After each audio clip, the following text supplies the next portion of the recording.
Alhamdulillah. Alhamdulillahi nahmaduhu wa nasta'inuhu wa nastaghfiruh. Wa na'udzu billahi min shururi anfusina wa min sayyiati a'malina.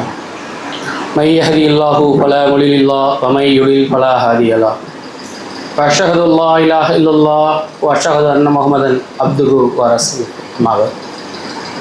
Ya ayyuhan nas ittaqu rabbakum alladhi khalaqakum min nafsin wahidah وخلقكم منها زوجها وبث منهما رجالا كثيرا ونساء فاتقوا الله الذي تساءلون به والارحام ان الله كان عليكم رقيبا.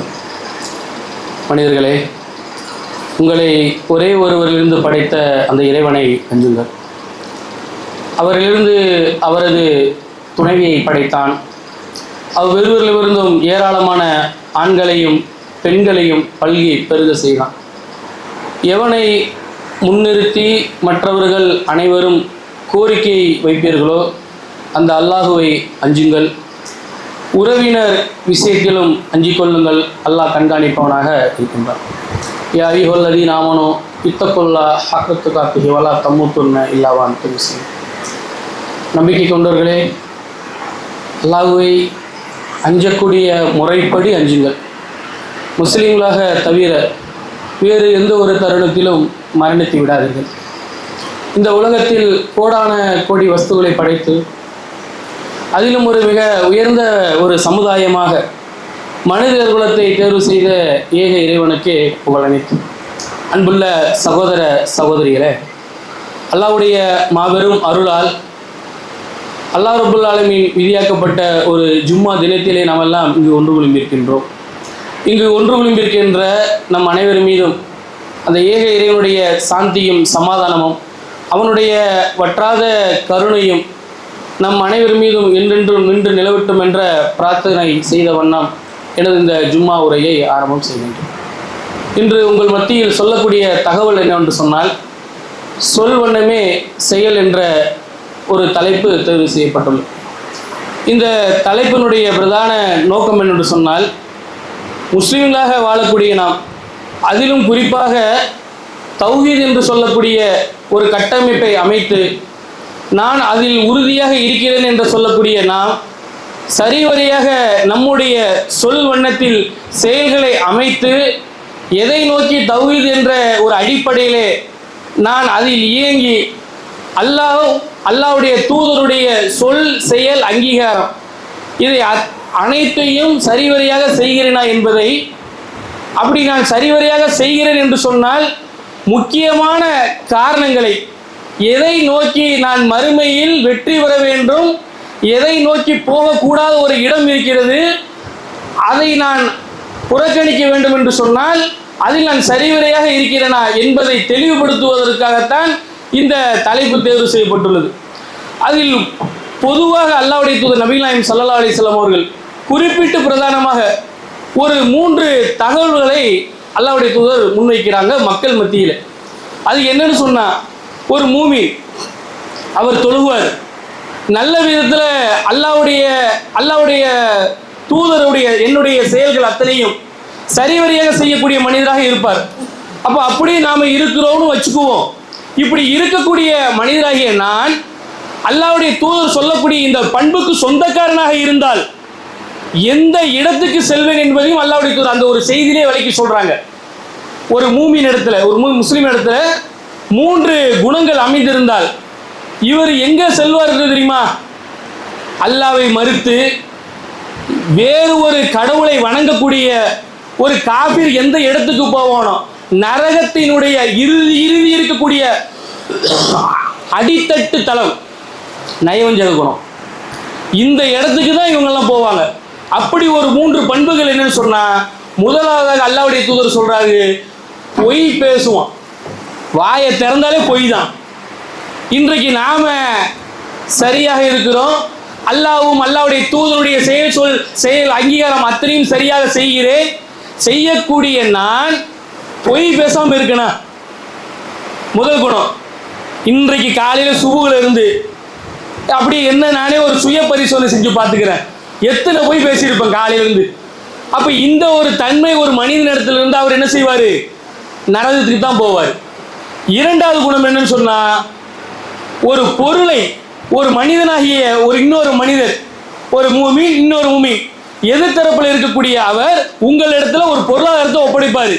இதை வைங்க பத்திரமா, இது அமானதா இருக்கட்டும், என்னுடைய தேவை வரும்பொழுது உங்களிடத்துல நான் இதை பெற்றுக்கொள்கிறேன் என்று சொல்லக்கூடிய அந்த தருணத்தில் திருப்பி ஒரு அந்த தேதி முற்படும் பொழுது அவர் கேட்பார், என்ன பாய் உங்கள்கிட்ட ஒரு அமானிதமாக கொடுத்து வச்சிருந்தேனே, ஒரு பொருளாதாரத்தை கொடுத்தேன்னா அது எங்கே அப்படின்னு கேட்கும் பொழுது, அதுவா எப்போ எவ்வளோ நாள் ஆச்சு, மோசடி கொடுத்த பொருள் இருக்குதா இல்லையா, அட நம்மளை நம்பி ஒருத்தன் பொருளை கொடுக்குறான், அல்லாஹ்வை சாட்சியாக வச்சு கொடுக்குறான், ஆனால் அதை நான் என்ன செய்கிறேன், மோசடி செய்கிறேன். அப்போ இரண்டாவது தன்மை என்ன, நம்பி ஒரு பொருளை ஒப்படைத்தால் அதில் மோசடி செய்வது. பாய் உங்களை நம்பி தான் பாய் இந்த வியாபாரத்தில் பொருளாதாரத்தை போட்டேன், உங்களை நம்பி தான் இவ்வளோ பெரிய தொகையை கொடுத்தேன் என்று சொல்லி அது சிறிதாக இருந்தாலும் பெரியதாக இருந்தாலும் மோசடி தான். மூன்றாவது என்ன, வாக்குறுதி மீறுவது. இன்றைக்கு பெரும்பாலான முஸ்லிம்கள் இடத்துல பார்க்குறோம், இன்ஷா அல்லாஹ், அல்லாஹ் நாடினால் அப்படின்னு இருக்குல்ல, இந்த வார்த்தையை பயன்படுத்துவதே எதற்கு தெரியுமா, நான் அல்லாஹ்வுடைய மீது ஆணையாக செஞ்சிடறேன் அப்படின்றது தான். ரமலான் கஞ்சி காசு போடணும், சபையில் இருக்கும்போது சொல்லுவார் 5 கஞ்சிக்கு பாய், 21 சாப்பாடு, 5 ஒற்றைப்படை வருது பாய், 5 நானே பொறுப்பேற்றுக்கிறேன் சபையில் இருக்கும் பொழுது. பாய் சந்தா போடணும், கொஞ்சம் கட்டுமான பணியெல்லாம் இருக்குது, போடுங்க பாய் 5000 போடுங்க அப்படின்றது எப்போ, சபையில் இருக்கும் பொழுது. இன்ஷா அல்லாஹ்னு சேர்த்து சொல்றது. ஆனால் இன்றைக்கு நம்முடைய இன்ஷா அல்லாஹ் எப்படி தெரியுமா இருக்குது, அதை நான் செய்யவே மாட்டேன், அதுக்காக தான் அந்த இன்ஷா அல்லாஹ். ஆனால் இதை நம்ம செய்கிறோமே, இப்படி ஒரு வாக்குறுதி கொடுக்குறோமே, வாக்குறுதி கொடுத்த நான் அதை சரியாக செய்கிறேன், அல்லாஹ் மீது சத்தியம் பண்ணி செய்கிறேனே, அல்லாஹ் என்னை இது மறுமை நாளில் கேட்பானே, அல்லாஹ்வுடைய தூதர் சொல்லிட்டாங்களே, இந்த 3 குணங்கள் இருக்கக்கூடிய ஒரு மனிதன் நரகத்தினுடைய அடித்தட்டில் இருப்பான், அவன் நயவஞ்சகன் என்று சொல்லிவிட்டார்களே, அதில் நான் சரியாக இருக்க வேண்டுமா இல்லையா? அப்படி இருக்கமான இல்லை. இந்த 3 பண்புல இன்னைக்கு ரொம்ப சர்வ சாதாரணமாக இருக்குது தெரியுமா, வாக்குறுதி மீறல் தான். தங்களை தாங்களே ஒவ்வொரு மனிதனும் சுய பரிசோதனை செய்து பார்த்துக் கொள்ளுங்க. வாக்குறுதி என்பது, இன்றைக்கு நான் பெற்றெடுத்த பிள்ளைகிட்ட சரியா இருக்கிறேனா, என் புள்ள அடம்பிடிக்கிறான், ஒரு பொருளை வாங்கி கேட்குறான், பாப்பா இந்த நாளைக்கே வாங்கி தரேன், இதை சாதாரணமாக சொல்றீங்க, இது நடக்குது, நம்முடைய அன்றாட வாழ்க்கையில் நடக்கக்கூடிய ஒரு தகவல். ஆனால் அந்த பிள்ளைக்கு வாக்குறுதி கொடுத்தோமே, அது என்னால் முடியுமா என்று சொன்னால் முடிந்த வாக்குறுதியை கொடுக்கணும். இல்ல நீ கேட்கக்கூடிய இந்த பயனற்ற பொருள் தவறாக இருக்குது, அது தப்புப்பா என்று சொல்லி அவனுக்கு விளங்க வைக்கணும். இல்லையா இன்னொரு நாள் வேறு ஒரு பொருட்களை வாங்கி கொடுத்து, நீ வாப்பாட்ட அன்னைக்கு இது கேட்டல, அதுக்கு பதிலாக இது அது ஒரு அற்பமான பொருள், அது ஒரு பயனற்ற பொருள், ஆனால் இது ஒரு பயன் தரக்கூடிய ஒரு பொருளாக இருக்குது, அதனால வாப்பா அதை தவிர்த்து உனக்கு இதை நான் வாங்கி தரேன் என்று நம் பெற்ற பிள்ளைகிட்ட கூட வாக்குறுதி சரியாக இருக்கணும். இன்னைக்கு அப்படி இருக்கிறோமானா கிடையாது. குறிப்பா குடும்பத்திலேயே மனைவிமார்கள் இடத்துல ஒரு வாக்குறுதி, எல்லாரும் ஊருக்கு போறாங்க, ஸ்கூல் லீவு, எல்லாரும் போயிட்டாங்க, எங்களை ஊட்டி கூட்டு போங்க, கொடைக்கானல் கூட்டு போறீங்க, அடுத்த வாரம் டிக்கெட்டு போடுறோம் கிளம்புறோம், இப்படி சொல்லியாச்சா, இது பெரிய காரியம்தான். இன்ஷா அல்லாஹ் கூட சேர்த்து சொல்றது. சொல்லிட்டு என்ன நிலைமை, என்னுடைய நிலை என்ன, அழைத்து போகக்கூடிய ஒரு நிலைமை. இது அற்பமானது, ரொம்ப பொருளாதார சுமை இருக்குது, சரிதான். ஆனால் வீட்டுக்கு தேவையான பொருட்கள் இருக்குல்ல, எங்க மிக்சி வாங்கி 5 வருஷம் அது ஒரு மிக்சி வாங்கி கொடுங்க, ஏமா நாளைக்கு வாங்கிட்டு வர மாதிரி உடனே, யாரு கேட்க போறா, மனைவி தானே, எனக்கு கீழே இருக்கக்கூடிய மனிதர் தானே, அவ என்ன கேட்க போறா என்று அந்த வாக்குறுதியை மீறமே, இது அல்லாஹ் இடத்துல கேள்வி வராதா? அப்போ முதல்ல வாக்குறுதி என்பது என்னுடைய குடும்ப அங்கத்தின் உறுப்பினர் இடத்திலிருந்து அதை நான் சரிவரையாக செய்யறேன்னு பாருங்க. இன்னிலிருந்து இன்ஷா அல்லாஹ் நியத்து வைங்க. ஒருத்தர் இடத்துல இன்ஷா அல்லாஹ்னு சொல்லிட்டோம், அதை நான் செய்யல, நான் நயவஞ்சகன் இப்படி நினைங்க, நான் நரகத்தினுடைய அடித்தட்டில் போடுவேன் அல்லாஹ் என்ன இப்படி நினைங்க. இப்படி ஒவ்வொரு வாக்குறுதியும் ஒரு மற்ற மனிதர், உங்கள் எதிர்த்தரப்பில் இருக்கக்கூடிய மனிதரிடத்தில் நீங்கள் வாக்குறுதி அளிக்கும் பொழுது அற்பமாக நினைக்காமல் இப்படி நினைங்க, இது நான் இது செய்யலன்னு சொன்னா நான் எங்க போவேன், நரகத்தினுடைய அடித்தட்டுக்கு போயிடுவேன்ற ஒரு நினைப்பு நமக்கு வரணும். அல்லாஹ்வுடைய தூதருடைய வாழ்க்கையை பாருங்க, தான் முதலாக இஸ்லாத்தை ஏற்றாங்களா இல்லையா? அல்லாஹ் உங்களை தூதராக எடுத்துட்டான்னு சொல்லக்கூடிய ஜிப்ரீல் அலைஹிஸ்ஸலாம் வந்து சொன்ன உடனே உங்களுடைய சொந்த பந்தத்திட்ட போய் சொல்லுங்கன்னு சொன்னாங்கன்னா இல்லையா அல்லாஹ்? அப்போ சொல்லும் பொழுது அல்லாஹ்வுடைய தூதர் நபி நாயகம் ஸல்லல்லாஹு அலைஹி வஸல்லம் அவர்கள் அந்த மலை குன்று மீது ஏறி நின்று கொண்டு மக்களை எல்லாம் அழைத்தார்கள். அழைத்ததுக்கு பின்பாக முதலாக அல்லாஹ்வுடைய தூதர் எதை முன்வைத்தார்கள் தெரியுமா? மக்களே, பல்லாயிரம் வருஷம், ஒரு 20 ஆண்டு 25 ஆண்டு காலம், அதை தாண்டி என்னுடைய அறிவு சார்ந்த சில வருடங்கள் கழிந்து 40 வருஷ காலம் நீங்க என்னை பார்த்து கொண்டு இருக்கிறீங்க. இப்படி பார்க்கக்கூடிய நீங்க என்னிடத்தில் பொய் பார்த்திருக்கிறீர்களா? ரசூல் என்ன சொன்னாங்க? 3 தன்மையில முதலாவதாக பேசினால் பொய் பேசுவான். அப்ப தூதராக தேர்வு செய்வதற்கு முன்பாகவே தூய வாழ்க்கையை அல்லாஹ்வுடைய தூதர் வாழ்ந்திருக்கிறார்கள். என்கிட்ட பொய்யை பார்த்திருக்கீங்களா? நான் பொய் சொல்லுவேன் நீங்க நினைக்கிறீங்களான்னு கேட்கிறாங்க. மக்கள் சொல்றாங்க, அப்படிலாம் ஒண்ணுமே இல்லை முகமதே. அப்ப தூதர் இல்ல, அப்படிலாம் ஒண்ணும் இல்லை முகமதே அப்படின்னு மக்கள் சொல்றாங்க. சரி, இப்ப நான் உங்ககிட்ட சொல்றேன், நான் பேசிக்கொண்டிருக்கக்கூடிய இந்த மலைக்கு பின்புறமாக இருந்து பல மக்கள் நம்மை வந்து தாக்க வராங்க. அதுவும் சாதாரணமாக இல்லை, வாளேந்தி நம்ம இடத்தில் போர் புரிய வருகிறார்கள் என்று சொன்னால் இப்ப நீங்கள நம்புவீங்களா? கேட்ட உடனே மக்கள் எதிர்த்தரப்புல சொல்றாங்க, முகமதே அப்படியே நம்புவோம். முகமது சொல்லிட்டார் என்று ஒரு ஆளை அனுப்பி போய் பார்த்துட்டு வா என்று நான் சொல்ல மாட்டேன். அப்படியே நாங்க நம்புவோம். ஒட்டுமொத்த சமுதாயம், அன்றைக்கு இருக்கக்கூடிய குறைஷி மக்கள் அப்படியே கூப்பாடு போட்டார்கள், நாங்க உங்களை நம்புவோம் அப்படின்ட்டு. அப்போ தன்னுடைய இஸ்லாம் என்ற ஒரு உயர்ந்த மார்க்கத்தை, இஸ்லாம் தான் ஓங்கிய மார்க்கம் என்று எடுத்து வைப்பதற்காகவே அல்லாஹ்வுடைய தூதர் அவருடைய வாழ்க்கையில் முதலாவது வைத்தது என்னுடைய பேச்சை பார். நான் போய் பேசியிருக்கேனா? 40 வருஷமா நீ என்ன பார்க்கிற என்று தன்னுடைய சமுதாய இடத்துல வந்து சொல்லும் பொழுது அல்லாஹ்வுடைய தூதர் தங்களுடைய அந்த தூய வாழ்க்கையை தான் எடுத்து வச்சாங்க. பொய் பேசணும்னு சொன்னாங்க. அப்படிப்பட்ட வாழ்க்கையை வாழ்ந்து விட்டு அல்லாஹ்வுடைய தூதர் நபி நாயகம் ஸல்லல்லாஹு அலைஹி வஸல்லம் அவர்கள் அந்த வாழ்க்கைக்கு ஏற்றாறு போலவே தங்களுடைய தோழர்கள் சகாபாக்களையும் வார்த்தும் எடுத்தார்கள். ஜாபீர் ரலியல்லாஹு அன்ஹு அவர்கள் அல்லாஹ்வுடைய தூதர் உயிருடன் இருக்கும் பொழுது பேச்சுவார்த்தையில் அல்லாஹ்வுடைய தூதர் சொல்லியிருக்காங்க ஜாபீர் ரலியல்லாஹு அன்ஹு, ஜாபீரே, பஹ்ரைனிலிருந்து ஜகாத்து பொருள் வருது, அது நிதிக்காக ஒதுக்கப்படும் ஒரு புறம். அப்படி அது ஒதுக்கப்படக்கூடிய அந்த தருணத்தில் அந்த பங்கு ஒன்று வந்துச்சுன்னு சொன்னா உங்களுக்கு நான் வந்து ஒரு தாராளமான ஒரு பங்கை என்ன செய்கிறேன், தாரேன் அப்படின்னு சொல்லி ரசூலுல்லாஹ் வாக்குறுதி கொடுக்குறாங்க. வாக்குறுதி கொடுத்தோடனே ஜாபீர் ரலியல்லாஹு அன்ஹு அவர்களுக்கு ஒரு சந்தோஷம், பொருளாதாரம் கிடைக்குதுன்னா சந்தோஷம் தானே. திடீர்னு பார்த்தா அந்த பொருளாதாரம் பஹ்ரைனிலிருந்து வருவதற்கு முன்பாகவே அல்லாஹ்வுடைய தூதர் வஃபாத் ஆயிடுறாங்க. வஃபாத் ஆன உடனே இவர் அபூபக்கர் ரலியல்லாஹு அன்ஹு அவர்கள் அந்த ஆட்சி பொறுப்புல வந்திருக்கிறாங்க. இவர் போய் ஜாபீர் ரலியல்லாஹு அன்ஹு போய் கேட்குறாங்க, அபூபக்கர் சித்திக் ரலியல்லாஹு அன்ஹு கேட்குறாங்க, அல்லாஹ்வுடைய தூதர் உயிருடன் இருக்கும் பொழுது இது சொல்வது, இந்த தகவலை வந்து கேட்கறதுக்கு முன்னாடி அபூபக்கர் சித்திக் ரலியல்லாஹு அன்ஹு அவர்கள் அரசாங்கத்தின் மூலமாக ஒரு அறிவிப்பு செய்கிறாங்க.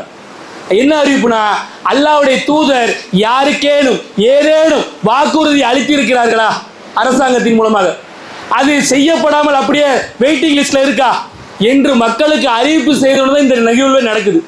ஜாபீர் ரலியல்லாஹு அன்ஹு அப்பதான் சொல்றாங்க, எனக்கு வாக்குறுதி கொடுத்தாங்க. என்ன வாக்குறுதி கொடுத்தாங்க? பஹ்ரைனிலிருந்து வந்துச்சுன்னு சொன்னா ஒரு பொருளாதாரம், தோராயமான பொருளாதாரம் தரதாக சொன்னாங்க. எவ்வளவு என்றெல்லாம் கணக்கிடல. அப்போ அபூபக்கர் சித்திக் ரலியல்லாஹு அன்ஹு நினைக்கிறாங்க, அப்ப அல்லாஹ்வுடைய தூதர் வாக்குறுதி நம்ம நிறைவேற்றணும்னு சொல்லி அந்த பொருளாதாரத்திலிருந்து இப்படி இப்படி அள்ளி கொடுக்கணுமா. எத்தனை முறை? முதல் முறை கொடுத்துருக்குறாங்க. போதுமா ஜாபீரேன்னு இருக்காங்க. இல்லை பெரிய தொகை மாதிரி சொன்னாப்புலையே, 2, அடுத்து 3 போதுமா, இதை எண்ணி பார்ப்பான்றாங்க. ஒரு பொற்காசு அப்படி அள்ளி கொடுக்கும்போது கிட்டத்தட்ட அதில் 5500 பொற்காசுகள் இருந்ததாக சஹீஹுல் புகாரில பதிவு செய்யப்படுது. இந்த தகவல் இருந்து நமக்கு என்ன தெரியுமா படிப்பின? என்னுடைய தாய், என்னுடைய தந்தை ஏதேனும் யாருக்கேனும் வாக்குறுதி கொடுத்தால் இன்றைக்கு நான் அப்படி நடந்து கொள்கிறேனா? என்னுடைய தாயார், என்னுடைய தந்தையார் கிடப்புல இருக்கிறாரு, ஜனாசா கடக்கப்படுது, கடக்கப்படக்கூடிய தருணத்தில் ஜனாசாவுடைய சட்டத்தின் அடிப்படையில் நான் போய் முன்பார் என்று சொல்கிறேன், என்னுடைய தந்தையுடைய பாவத்தை மன்னித்து விடுங்கள். அவர் உங்கள்கிட்ட குற்றச்சாட்டு ஏதாவது செய்திருந்தாலும் மன்னிச்சிருங்க. அவர் உங்கள்கிட்ட பொருளாதாரம் வந்தா ஏதாவது வாங்கியிருந்தாருன்னு சொன்னா அதை நான் முழுமையாக பொறுப்பேற்றுக் கொள்கிறேன் என்று சொல்கிறோம். அதுபடி நான் நடந்துக்கிறேனா? ஆனா இங்க என்ன நிகழ்வு நடக்குது?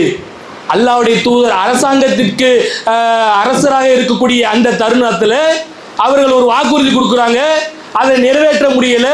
அது அபூபக்கர் சித்திக்கிறையில இருந்து அந்த வாக்குறுதியை நிறைவேற்றுறாங்கன்னு சொன்னா நரகத்தினுடைய அடித்தட்டில் இருப்பான், நான் வாக்குறுதி மீறுகிறேன் என்று சொன்ன அல்லாஹ்வுடைய தூதருடைய அந்த பொன்மொழிக்கு ஏற்றாறு போல இன்றைக்கு நம்ம அந்த வாக்குறுதியெல்லாம் சரிவரியாக செய்கிறோமா?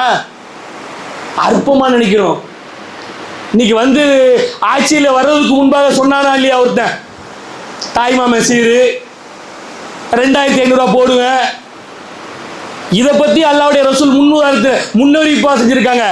அவர் மூமினாக இருந்தாலும் சரி, காஃபிராக இருந்தாலும் சரி, மக்களுக்கு தலைவனாக நிர்ணயிக்கப்பட்டு அவன் வாக்குறுதியை மீறினால் அவனும் அல்லாஹ்விடத்தில் குற்றம் பிடிக்கப்படுவான்.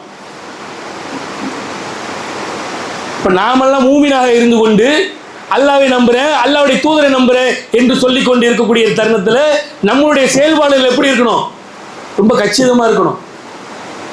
ஒரு முறை அல்லாஹ்வுடைய தூதர் அசர் தொழுதுட்டு இருக்கிறாங்க. தொழுதுட்டு என்னைக்கும் மக்கள் இடத்துல உரையாடுவாங்க, துவா கேட்பாங்க. ஆனா அன்றைக்கு தினத்துல மாற்றமாக அல்லாஹ்வுடைய தூதர் அசர் தொழுது உடனே டக்கு டக்குன்னு எந்திரிச்சு உடனே வேகமா மதீனாவுக்கு பின்னாடி அந்த ஸ்கிரீன் நவுத்து விட்டு வீட்டுக்குள்ள போறாங்க. மக்கள் அது வகையே வந்துருச்சோ, அல்லாஹ்வுடைய தூதர் இவ்வளவு வேகமாக எதுக்கு போனாங்க?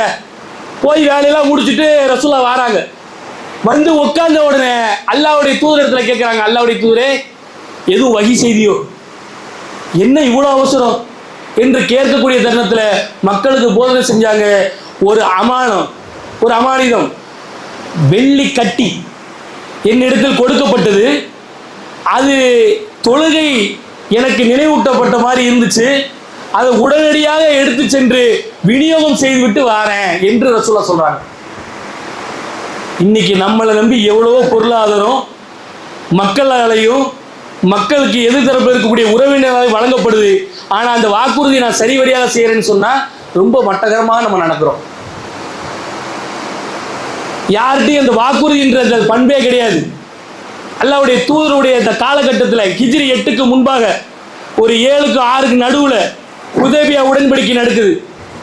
நடக்கக்கூடிய தருணத்தில் அல்லாஹ்வுடைய தூதருடைய அந்த நடவடிக்கை எப்படி தெரியுமா இருந்தது? மக்கள் எல்லாம் கொதிக்கிறாங்க. கொதிக்கிறது நம்ம கிட்ட யார் அதிகமா கொதிப்பா? சகாபாக்கள்ல உமர் ரலியல்லாஹு அன்ஹு அதிகமா கொதிப்பாங்க. போயிட்டு அல்லாஹ்வுடைய தூதரிடத்துல கேட்கிறாங்க, அல்லாஹ்வுடைய தூதரே அவர்கள் சத்தியத்தில் இல்லை அசத்தியத்தில் இருக்கிறாங்க. ஆமா தானே? ஆமா. நம்ம சத்தியத்தில் தானே இருக்கிறோம். ஆமா. போர் புரிந்தால் நமது சகாபாக்கள் வீரனாக ஷஹீதாக எழுப்பப்படுவார்களா இல்லையா? அதுக்கு ரசூல் ஆமான்றாங்க.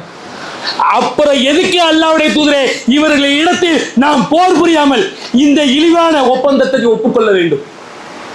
அவ்வளவு சிரமமான ஒப்பந்தத்தை போட்டாங்க. ஹுதைபியா உடன்படிக்கை என்பது மூமின்களுக்கு முஸ்லிம்களுக்கு ஒட்டுமொத்த சமுதாயத்திற்கும் அதுக்கு அகைன்ஸ்டாக போட்டாங்க.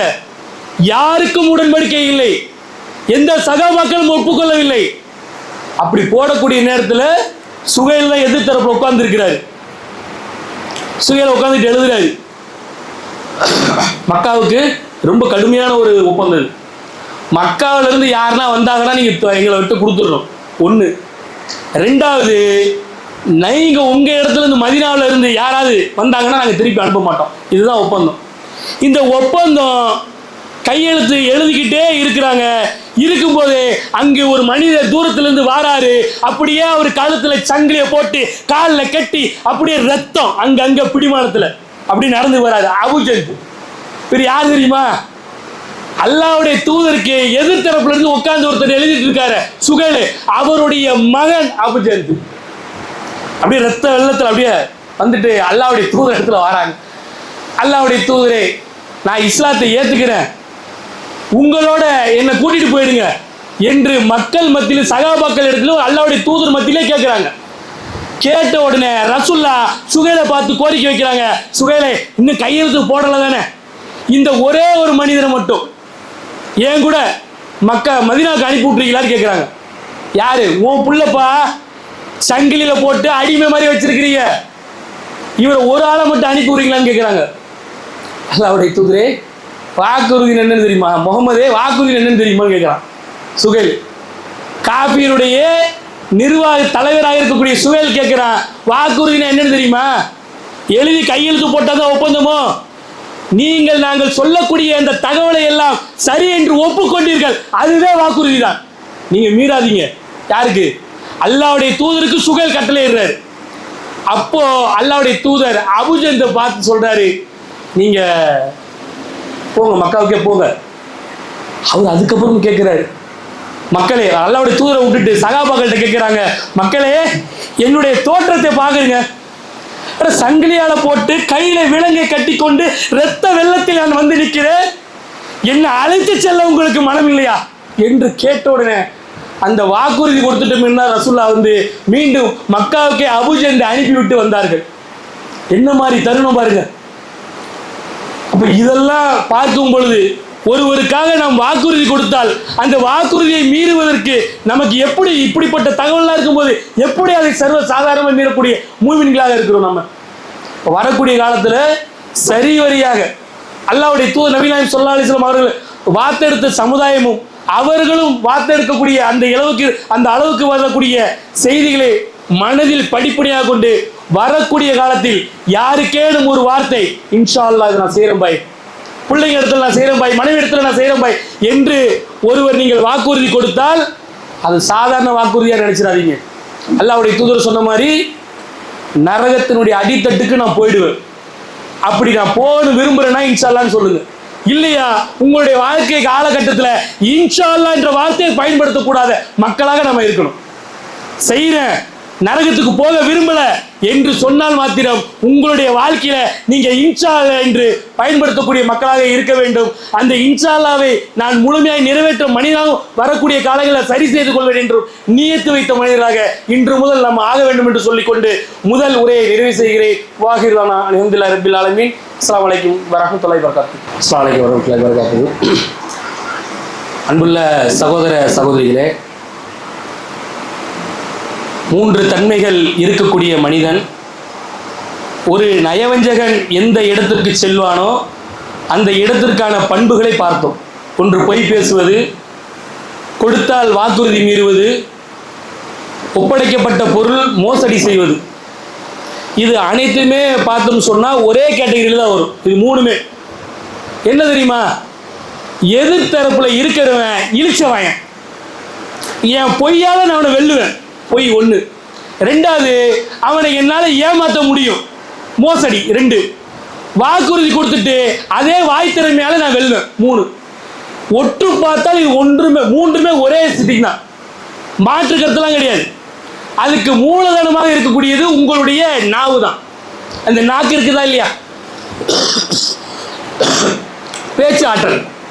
இந்த பேச்சு திறமையை வச்சுதான் நம்ம வந்து எதிர்த்தரப்பு இருக்கிறவன்கிட்ட மோசடி செய்கிறோம், வாக்குறுதி மீறுறோம், பொய் பேசுறோம். அப்போ இது எப்படிப்பட்ட ஒரு அருக்குடை? இந்த பேச்சல் ஆற்றல் வந்து என்பது அல்லாஹ் எல்லாத்துக்கும் கொடுத்துருக்கானா? அட மாட்டுக்கு இவ்வளவு பெரிய நாக்கு தான், மாடு பேசுதா? நமக்கு இவ்வளவு அருக்குடை கொடுத்துருக்கான்ல, அல்லாஹ் அதான் கேட்கிறான். மனிதன் இடத்துல இந்த மனிதனுக்கு 2 கண்களையும் 2 உதடுகளையும் ஒரு நாவையும் நாம் அமைக்கவில்லையா? அட அருட்கொடை இது. இந்த அருட்கொடை என்கிட்ட இல்ல, நாக்கு இல்ல, பேச்சாற்றல் இல்ல, இவ்வளவு நேரம் பேசணும்ல, இந்த பேச்சாற்றல் என்கிட்ட இல்ல. ஒரு நிமிடம் அப்படி யோசிச்சு பாருங்க. உங்களுக்கு மருத்துவமனைக்கு செல்வதற்கு ஒரு வழி ஏற்பட்டால் மருத்துவர் கேட்பாரு, உங்களை பார்த்த உடனே ஸ்கேனிங் பண்ணிட்டு இதுதான் நடக்குதா, அதுதான் நடக்குதா, இப்படி கேட்பாரா மருத்துவர்?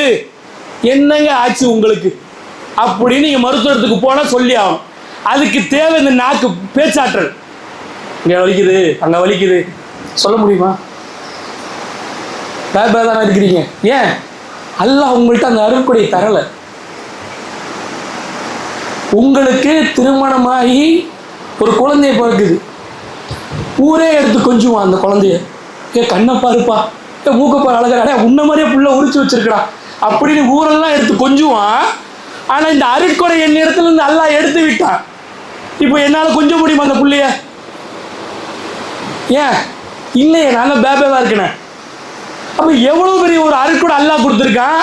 அதை வைத்துக்கொண்டு நான் இன்ஷா அல்லாஹ் உங்களுக்கு செய்வேன் என்று சொல்லிக்கொண்டு இது போன்ற மோசடியிலும் வாக்குறுதியை மீறுவதிலும் இருக்கிறீர்களே, அல்லாஹ் உங்களை பார்த்து திருமறை குர்ஆனிலே ஒரு கேள்வி எழுப்புகிறான்.